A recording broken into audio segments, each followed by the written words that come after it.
Dobrý deň, volám sa Tomáš Poláčik a som BIM manažer za Kovács Česko.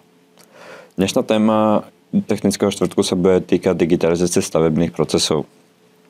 Je to pomerne už veľké téma, už nejakým spôsobom dlho sa ťahá vlastne týmto stretnutím si vlastne môžeme povedať a povieme si vlastne, čo je tá digitalizácia v tom stavebníctve, prečo by sme mali robiť, čo za ňou sa schováva, aké sú to vlastne výzvy, aké sú benefity a aké sú vlastne naše možnosti na tom trhu.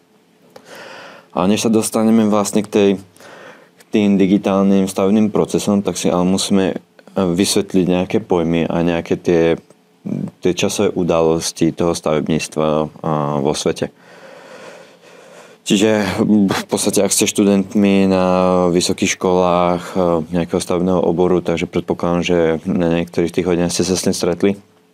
Bola nejaká pre-digital éra, respektíve bola to ručná éra, kde sa výkresy robili ručne na veľkých plátnach. Potom prišla CADová éra, v 82. vlastne vyšiel Autodesk do nejakej miery. A od roku 2000 čiže niekde okolo toho 2000 nastal boom vlastne BIMu, čiže v podstate prvých tých 3D modelov.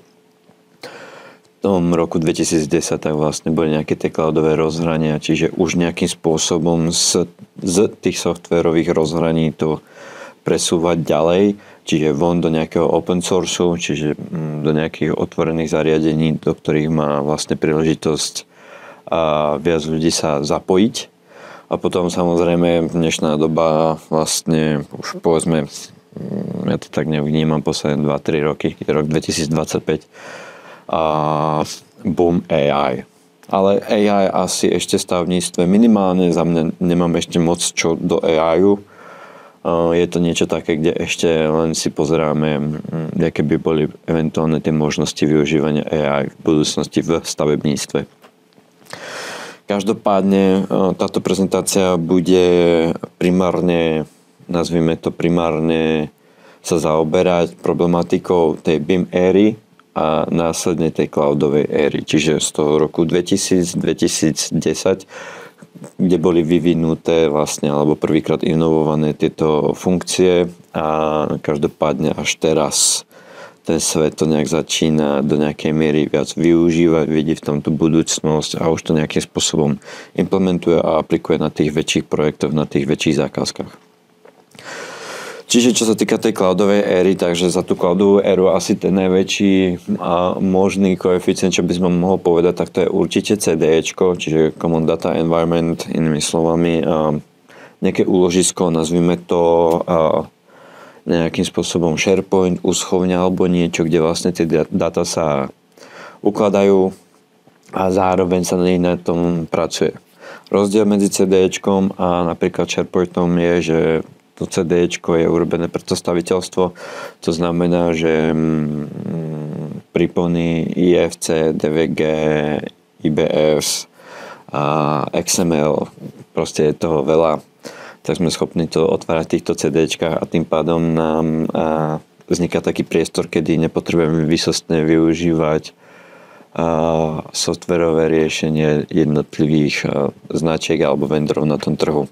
A zároveň nám to pomáha k tomu, že aj ľudia, ktorí nie sú špecialisti, tak sme schopní sa do nejakej miery zapojiť do toho projektu bez toho, aby sme mali vyslovene nejaké znalosti užívania nejakých tých špecifických softverov. Na obrázku to môžete aj priamo teraz vlastne vidieť vlastne v tom Common Data Environment, respektíve tom CDčku, úložisku, kde sa nám spája v podstate projektová časť so zhotoviteľskou až cez investora, subdodávateľov, klientov, územné plánovanie, úrady a tak ďalej. Čiže je to vlastne miesto, kde každý k tomu má nejaký svoj ten prístup, každý si môže vidieť do tej svojej zložky, ktoré rozumie, alebo ktoré by sa mal vyjadriť. A toto je vlastne ten moment, kedy tie výstavby by sa mali urobiť transparentnejšie, alebo by mali byť transparentnejšie a následne aj rýchlejšie na výstavbu, na sprocesovanie, na výstavbu a následne na užitie. Takže to je nejaký ten základ. Tak, keď sme si teraz povedali vlastne nejaké základné pojmy a dal som tomu nejaký, povedzme, úvod, tak poďme riešiť, prečo digitalizovať. Mám tu príklad jednej stavby, je to projekt pre Kolas Česko, projekt sa volá Kijice Chomutov, je to projekt teraz som si nie úplne istý, ale tuším nejak 2 miliardy českých korún. Z verejných zdrojov sa to dá ľahko dohľadať. A na tejto stavbe sme začali implementovať BIM. Chceli sme si tam vyskúšať nejaké nové procesy, prečo digitalizovať nie len silničnú divíziu, ale aj tú železničnú. Takže ukážeme si nejakých pár aspektov, kde sme mohli využiť i hneď digitalizáciu a čo nám vlastne priniesla. Ako som už spomenul na začiatku, dostávame sa do momentu, kedy vlastne CADová éra už nám nestačí a prechádzame do tej cloudovej a potom následne ešte niekedy do AI, uvidíme. Každopádne tá CADová éra, to ukážem iným spôsobom. Tradičná metóda mi hovorí, že toto ja dostávam od projektanta ako zhotoviteľ. Nie je s tým vôbec nič zlé, ale ja ako zhotoviteľ nie som spokojný s užívaním PDF-iek výkresovej tvorby. Samozrejme mám nárok napríklad dostať to DVGčko tej stavby, ale už nie sme schopní sa v tom poriadne hrať, pretože to DVGčko obsahuje v sebe celú stavbu. Jedno DVGčko sa rovná 180 vrstiev. Pre mňa ako pre zhotoviteľa je nereálne sa v tom nejak pohybovať a tým pádom potrebujem nejaký nástroj tej digitalizácie, ktorý mi bude hovoriť, ktoré vrstvy chcem pozapínať, ktoré chcem naopak vypnúť a čo mi to vlastne donesie v prospech. Takže toto je akýby napríklad jeden z tých základných problémov, kde sa my stretávame a digitalizácia je nám v prospech. Chytíme projektovú dokumentáciu, tak toto DVGčko, ktoré sme si ukázali, má to 180 vrstiev v sebe. Reálne z tých 180 vrstiev na začiatku toho projektu potrebujem využívať povedzme 20-30 vrstiev. Potreboval by som nejaký koordinačný výkres, situačný výkres, potreboval by som vyriešiť, respektíve vidieť nejaké sieťoviny, vodu, elektriku, plyn, prípadne nejaké mostové časti pre terénne úpravy, prípojky a tak ďalej. Ako nejaký ten základný aspekt tej stavby. Chytíme to DVGčko, prehodíme to do určitých softverov a povieme mu, alebo vlastne tá šablóna, čo chceme vidieť, že chceme vidieť napríklad mostovú časť, tak vlastne my to DVGčko dáme do nejakého systému a nám už z tých vrstiev v tom DVGčku povie, čo je tá mostová časť. Takže už nám to vyťahuje tie dáta samé. Chceme napríklad vodu, elektriku, plyn, prípojky alebo niečo, sme si ich schopní vyťahnuť. Potrebujeme k tomu určité popisky, ktoré sú relatívne, tie koeficienty sa dajú zapísať a vlastne tie softvery nám to spracovávajú same. Teraz vlastne to DVGčko, ktoré som pred chvíľkou ukázal, jak boli tie jednotlivé vrstvy a v tom DVGčku, tak vlastne toto je to jedno DVGčko rozdelené na povedzme zhruba je tam 12-13. Čiže áno, z jedného DVGčka som urobil 13 DVGčiek, ale zároveň každé to DVGčko je špecificky na danú vec. A teraz ja to nahodím do toho cloudového rozhrania ako BIMák a ja už viem, alebo respektíve ten zhotoviteľ alebo Kolas vlastne vieme naprieč jednotlivými divíziami, že mostári si zapínajú mosty, silničiari si zapínajú niveletu a stavajúci stav vozovky, prípadne nový. Všetci majú prístup k tomu situačnému výkresu a tak ďalej. A toto sú vlastne tie aspekty, kedy my už nepotrebujeme nutne byť v tej CADovej ére, aby sme si zháňali tie softvery, v ktorých pracujú projektanti, pretože nám už to tie cloudové rozhrania umožňujú čítať, prípadne sa s tým do nejakej miery hrať. A toto je jeden z tých aspektov, kde my vidíme nádhernú vlastne budúcnosť. Ďalším nádherným príkladom, prečo digitalizovať a prečo vlastne nám táto cloudová éra pomáha, keďže odchádzame od tej CADovej, je, že napríklad ja som schopný, alebo nie, že som schopný, ja proste dostanem tieto dáta od geodeta. Bude to Excel, je to PDF-ko, prípadne je to texťák, textový súbor, ktorý mi hovorí XYZ, plus nejaké staničenie a prípadne, že to je nejaké patke, že to je nejaká šachta alebo niečo. Keď toto ku mne ako ku zhotoviteľovi príde, tak máme extrémny problém, lebo nerozumieme, čo to je. Respektíve, my vieme, čo to je, ale my už nevieme, čo s tým, ako s tým ďalej pracovať, pretože softvery od toho kedu my už vlastne nedržíme a vlastne my nemáme ani možnosť si to do tých projektových dokumentácií tam dať, pretože nejakým spôsobom my nesmieme narábať s projektovou dokumentáciou, čo je správne. Takže my, čo robíme, je, že vlastne v tých cloudových rozhraniach sme si to schopní otvoriť, prach sprosto prekopírujeme texťák, XML, Excel, čokoľvek, čo hovoríte súradnice XYZ. Sme si to schopní dať do toho cloudového rozhrania, sáme to schrúme, nazvime to takto. A vlastne ja už som vlastne následne schopný dostávať takéto dáta. Čiže na mapke môžete vidieť takéto X, to sú vlastne jednotlivé tie body na tej nivelete, kde mi vlastne geodet urobil zamerania.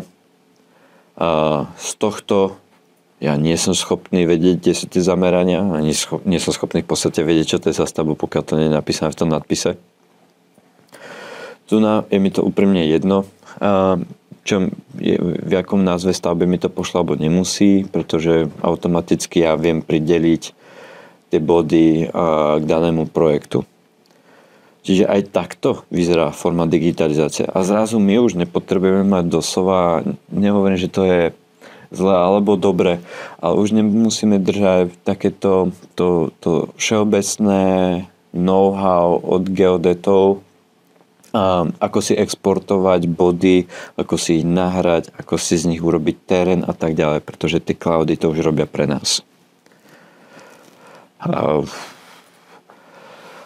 Kontrola geodetických zameraní je vlastne iba pokračovanie tohto a my keďže dostávame tieto dáta od toho geodeta, sme si schopní nahrať do toho cloudového rozhrania, následne aj vieme, kde sú.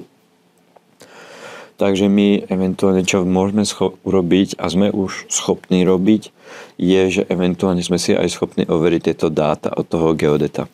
Čiže ja viem, že ten geodet mi prišiel a dal mi nejaký súbor, ktorý hovorí XYZ. Na tejto mapke to môžete vidieť, tieto XK. A potom ja si tam prídem ako zhotoviteľ a idem si overiť prevedené práce a urobím si tam vlastné body. Napríklad tento modrý bod, prípadne aj tu hore. A vlastne ja si viem overiť, či vlastne tie dáta, ktoré som mal od geodeta, ani nie, že či sú správne alebo nie, ale či už sú tie práce hotové. Čiže ja už dokonca aj s kontrolou viem riešiť prestavenosť, následne fakturáciu, následne náš zhotoviteľský tím vie, ktoré práce boli prevedené, ktoré nie, do akej miery, čo tam chýba a takéto proste jednoduché zápisky. V CDčku dosť často sa hráme ešte na to, že potrebujeme aby sme v tom projekte robili rezy, pretože my potrebujeme vidieť aj výšky tých terénov v rezoch. Čiže povedzme na nivelete po 5 až 20 metroch. Čiže hovorím, naprieč spektrom zhotoviteľského tímu, kto čo potrebuje čo vidieť, je si schopný to otvoriť sám bez toho, aby potreboval nejaký software, silný počítač, nejaké extrémne vedomosti priamo z tej danej profesie. Aj tie body, ktoré my dostávame, vieme oprieť o dronové snímky. Drony v dnešnej dobe v stavebníctve, už by som povedal, že je to denný chlieb. Keď už sme aj pri tých dronových snímkoch, tak vlastne, jak riešime aj tú predstavenosť a následne aj riešime tú fakturáciu, tak je to z toho momentu, že z toho modelu my sme si schopní vyťahnuť kubiky. Z toho vyťahnuť tie objemy. Čiže keď viem, že tam mám násypku 0,63 alebo nejakého násypového materiálu, v rýchlosti nič nenapadlo, tak vlastne na základe tých dronových snímkov som si schopný odmerať, koľko tam je vlastne zhruba tých kubíkov a môže to byť ako šablona alebo podkres pre tú fakturáciu. Takže tá digitalizácia sa nejakým spôsobom posúva Tie možnosti sú fakt extrémne veľké. Niekto to používa, aby zaznamenal stavbu iba pre kontrolné dni. Niekto to rieši pre tieto objemy. Niekto chce iba zabezpečiť historicky stávajúci stav pred tým novým alebo propagačne ten nový stav do budúcna a tak ďalej. Tých škál je strašne veľa. V poslednej dobe, s čím sa veľmi často hráme a vzniká nám s tým veľký problém a vlastne tieto CDčka nám to riešia, je, že my máme problém prepojiť štátne mapy do týchto projektov, pretože dám nádherný príklad. Mám projekt vyhral som projekt a príde ku mne projektová dokumentácia, ktorá hovorí, toto je situačný výkres, koordinačný výkres a je tam aj katastrálna mapa. Za prvé katastrálna mapa celého regiónu a nie stavby. Tým pádom to DVGčko automaticky nabralo strašne veľa dát, ťažko sa otvára a ťažko sa v tom orientuje, trvá to, než sa tam vypnú tie katastrálne mapy. Prvý problém. Druhý problém. Projekt alebo projektovanie toho projektu pred vysúťažením sa mohlo odohrať aj 5-10 rokov dozadu. Kto mi zaručí, že tie katastrálne mapy sú aktuálne? Už nikto. Tieto CDčka, preto aj z tohto dôvodu odchádzame od tej kedovej éry, je, že my vlastne tie CDčka sme schopní prepojiť na tieto, jak by som to nazval, verejné štruktúry alebo povedzme tie kataster napríklad takzvaným VMS portom cez otvorené API. Čiže my vlastne sa prepojeme do serveru na kataster, na ČEPOS a vlastne ťaháme od nich ich dáta, ktoré sú verejne dostupné a automaticky, keď zaznamenajú zmenu, tak ono sa automaticky prepíše aj do tých projektov. Čiže povedzme to, kataster je jedna záležitosť, veľmi akože náročná, aby som nezľahčoval situáciu, ale napríklad mám stavbu napríklad tieto Kyjce Chomutov, kde nám hrozia aj povodňové stavy. Pôvodne sme chceli bunkovište postaviť v povodňových stavoch, keďže sme mali v CDčku prepojené, môžete aj vidieť vlastne, ja to približím na tejto fotke. Niekde v tomto momente, alebo v tomto mieste, sme chceli mať bunkovište na stavbe. Toto je naša stavba, táto niveleta, je to železnica. Počas normálneho dňa obdobia tu nie je voda, je tam nejaké 2 jazierka, ale nie je to zaplavené. A tu sme chceli mať bunkovište. Keďže sme otvorili tieto povodňové stavy, tak sme zistili, že keby sme tam nechali tie bunky, tak do 2 mesiacov nám to zaplaví, zničí nám to technológie a tak ďalej. Čiže sú to tie aspekty, prečo vlastne chceme digitalizovať. Inžinierské síte, ja som to nejakým spôsobom spomenul, asi nie sa k tomu potreba vraciať. Ak chcem vidieť iba siete, tak vlastne z tohto DVGčka asi siete ťažko uvidím a vlastne je to PDF-ko, takže to bude absolútny problém a tu potrebujem softvery, potrebujem ľudí na to, potrebujem vedieť, ktoré sú to vrstvy a tak ďalej. Alebo to dám do CDčka, poviem mu, že chcem nejaký typ sieti a mi to automaticky vyťahne sám. Takže tie možnosti užívania tých cloudových rozhraní je naozaj veľké. Výzvy digitalizácie. Čo hovorí? Na čo sa treba vlastne zamerať? Niečo, čo hovorí štát, čiže sú to nejaké legislatívne rámce, sú to nejaké zákony NABIM a tak ďalej. Potom sú tu nejaké regulácie. Za nás, čo je najväčšia regulácia, tak to je spotreba energie a životné prostredie.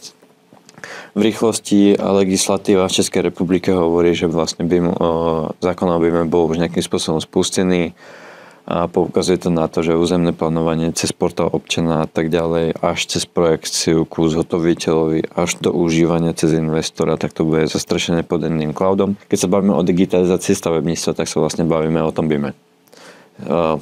Ja som si to dovolil ešte nejakým spôsobom zvýrazniť. Synergia BIMu v rámci týchto zámerov, včetne prípravy postupne automatizácie povolenia stavebného zámeru. A to hovorí samé za seba. Bez BIMu, bez digitalizácie povolenia stavebných zámerov alebo napredovanie naprieč novými projektami by bolo o mnoho náročnejšie.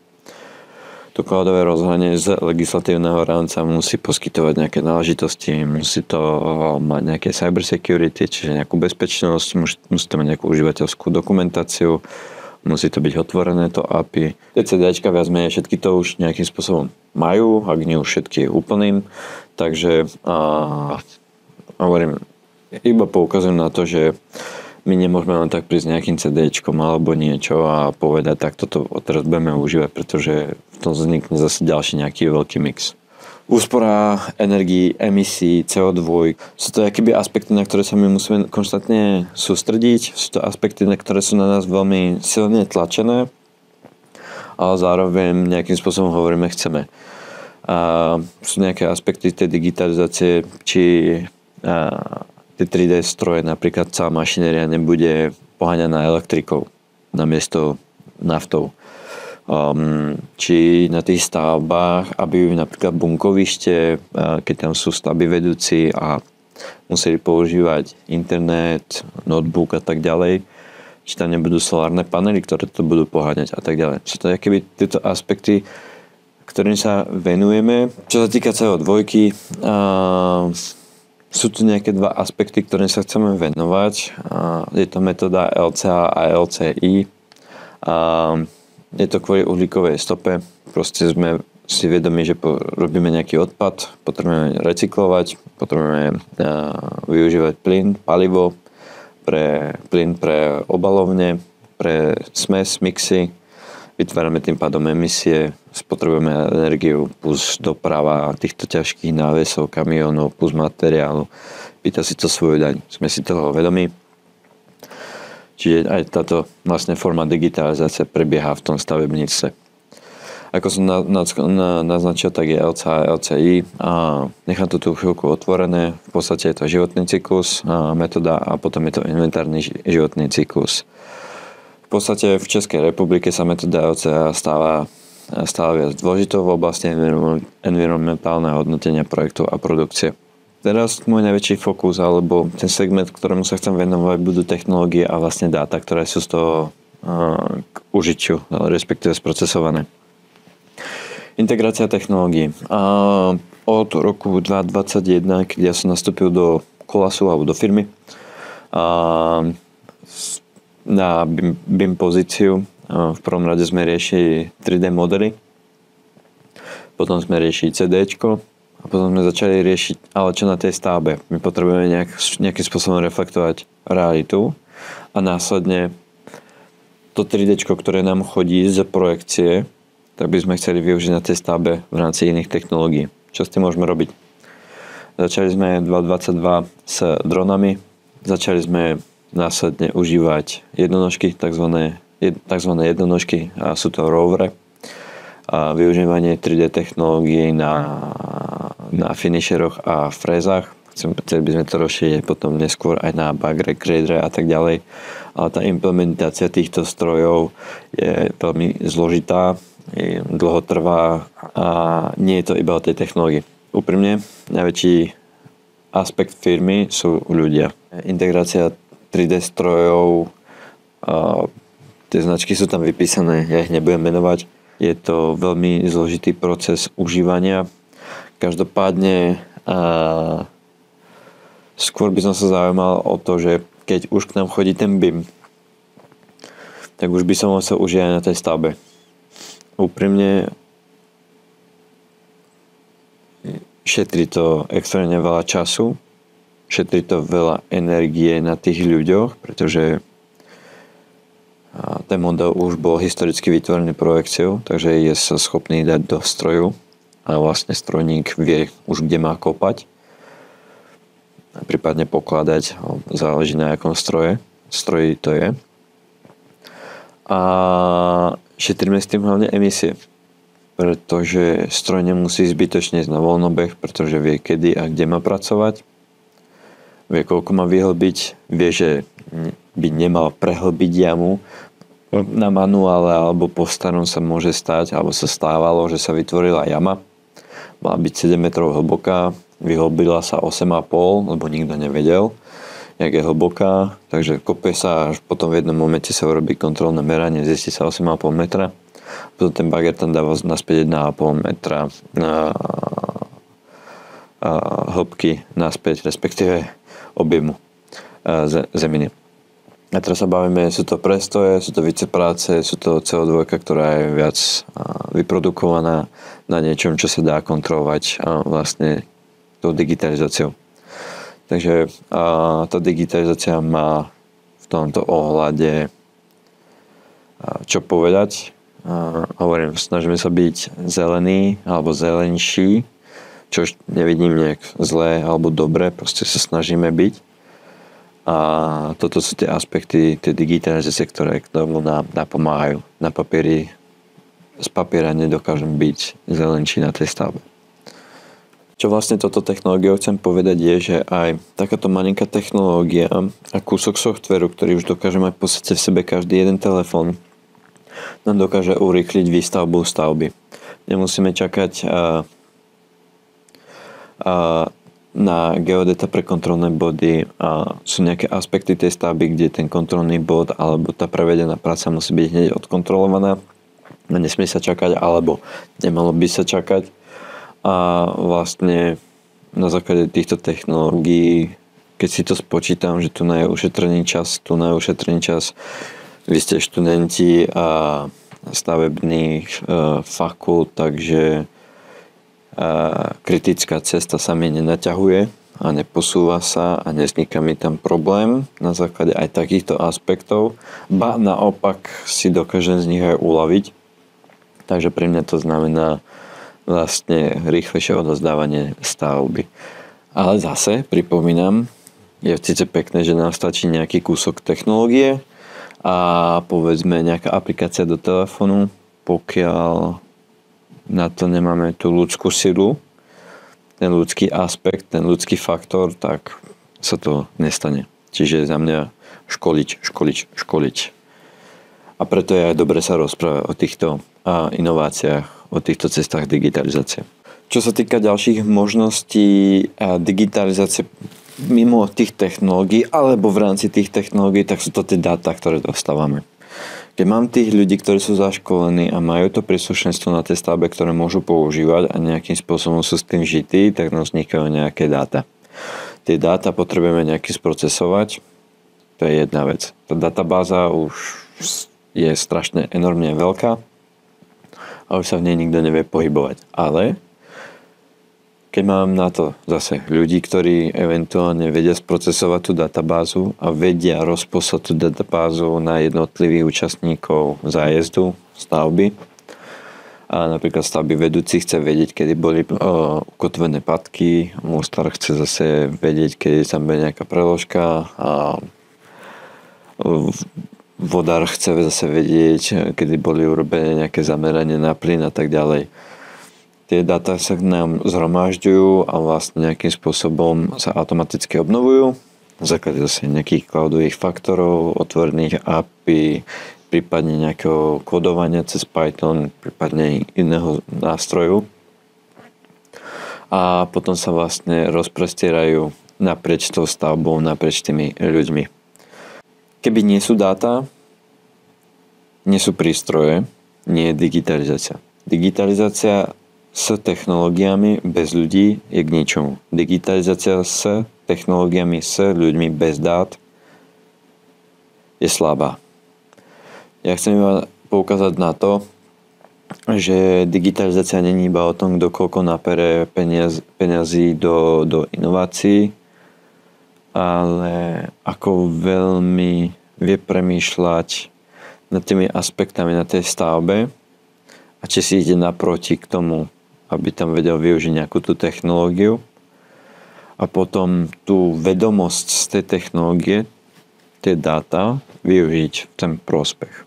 Jedný z obľúbených dát, ktoré my vlastne zbierame na tých stavbách, tak sú vlastne dronové dáta. Sú to dronové fotogrametické snímky, z ktorých sú vlastne následne urobené modely a tie modely sú previazané naprieč tou projektovou dokumentáciou a v tých cloudových rozhraniach. Čo nám to spôsobuje čo nám to dáva je, že eventuálne my máme podkrytú projektovú dokumentáciu reálnym stavom. Z tých dronov tie dáta vlastne idú ku nám do nejakého zase cloudového rozhrania, kde sa spracujú z toho modely a dajú sa to do cloudového rozhrania, kde vlastne leží tá stavba. A čo nám to vlastne dáva, tieto dátové alebo dronové dáta, tak to je v podstate to, že ako som už spomínal, máme prekrytú realitu s projektovou dokumentáciou, prekrývame ju na týždennej báze, čiže keďže mám realitu zaznamenanú na týždennej báze, takže ja viem riešiť, čo je tam za prestavenosť, viem vyfaktúrovať tú prestavenosť, pretože na základe tých snímkov alebo tých modelov viem povedať, na ktorých stavebných objektoch sa čo robilo. Na ďalku vieme povedať kubiky, vieme povedať prestavenosť, vieme na základe toho vytvoriť fakturáciu, skontrolovať si to napäť harmonogramy, či nám sedí stavba a či takto fungujeme. Digitalizácia ako taká sama za mňa určite je prospešná, ale treba k tomu mať ľudí, treba byť ochotný sa školiť, treba mať otvorenú myseľ a oči. A to sa týka aj toho AI. Preto stále tvrdím, AI nenahradí ľudí, ale ľudia, čo vedia užívať AI, nahradia ľudí. A preto aj my v Kolase vlastne školíme si zamestnancov, pretože tie technológie sa strašne rýchlo posúvajú a aj obmieniajú, či sa upgradeujú alebo vidia niečo nové, niečo lepšie, niečo úplne iné.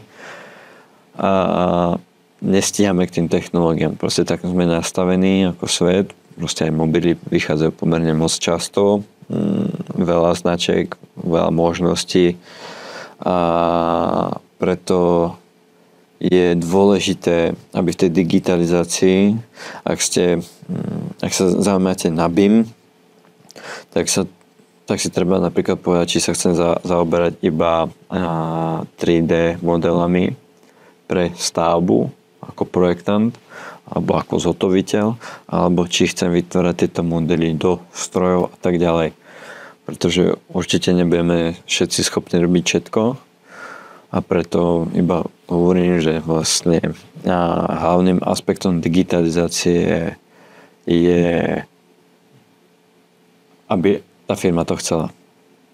Aby my ako spoločnosť, ako ľudstvo, ako stavebníctvo sme napredovali k tomuto. A preto ja som aj rád, že ten BIM zákon nejakým spôsobom napreduje a vlastne to otvára furt tie dvere k tomu, aby sme digitalizovali, aby sme boli lepší ako včera a tak ďalej.